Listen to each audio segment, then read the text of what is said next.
Октябрь – особенный месяц в культурной жизни Владикавказа. Национальный академический драматический театр имени Якуба Колуса из Витебска впервые на осетинской сцене. Коллектив представил богатую программу, которая впечатлила зрителей и вызвала большой интерес к искусству братской Беларуси. Мы были поражены тому, что мы работаем на белорусском языке. Так как мы национальный театр, у нас все спектакли на белорусском языке. У нас была тревога, что владикавказский зритель не поймет белорусского языка. Мы этого очень боялись.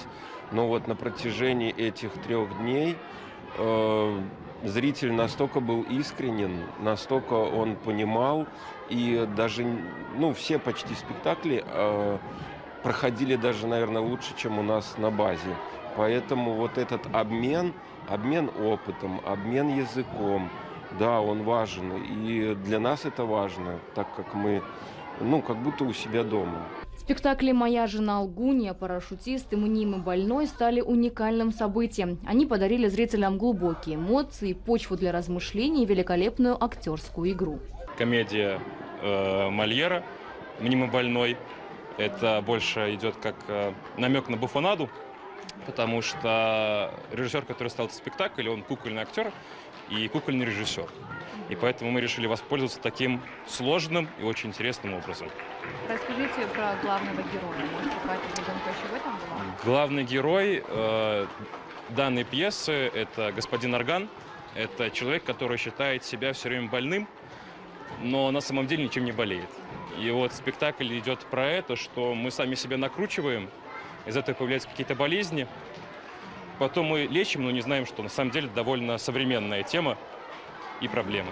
Зрители особо оценили спектакль «Парашютист». В центре сюжета драматичная и поучительная история. Главный герой борется за свою жизнь и разум с мистической смертью, которая превращается в противника и одновременно в его собеседника.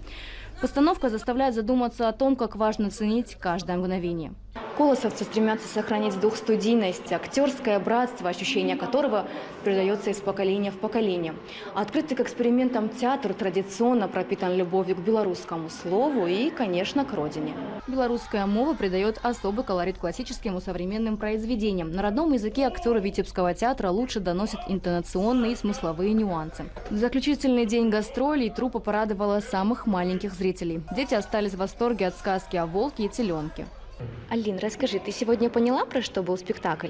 Да, про волка и теленка. Как тебе нравится спектакль? Понравился тебе? Да. А кто тебе больше всего понравился?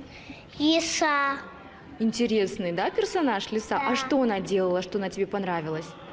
Она хотела стать моделью. Моделью хотела стать. Она, наверное, вас смешила еще, да? Да. Будешь еще приходить на спектакли? Да. Молодец. Гастроли стали культурным мостом между Беларусью и Северной Осетией. Совсем скоро с ответным визитом в союзное государство отправится коллектив Русского театра. Мы довольно-таки часто проводим обменные гастроли с различными театрами. Но, во-первых, это обмен опытом, новые друзья, новые знакомства. Во-вторых, это прекрасная возможность узнать другую страну, другой народ, их обычаи, показать свой прекрасный город, чтобы наши коллеги тоже приехали в Беларусь, увидели, как у нас красиво, походили по нашим музеям, мы ходим в ваши музеи. По-моему, это замечательная возможность, и я надеюсь, что Владикавказ – это первый город Осетии, в который мы попали, но, возможно, мы еще куда-нибудь поедем благодаря вот тем связям, той дружбе, которая зародилась у нас сейчас. За 3 дня труппа показала драматические постановки о любви, преданности и доверии. Спектакли нашли отклик и произвели на зрителей глубокое впечатление, напомнив о том, что искусство – это язык, который понимает каждый, независимо от границы национальностей. Алина Гостева, Зал Кодзаев, Мария Кутаева. Новости Осетии.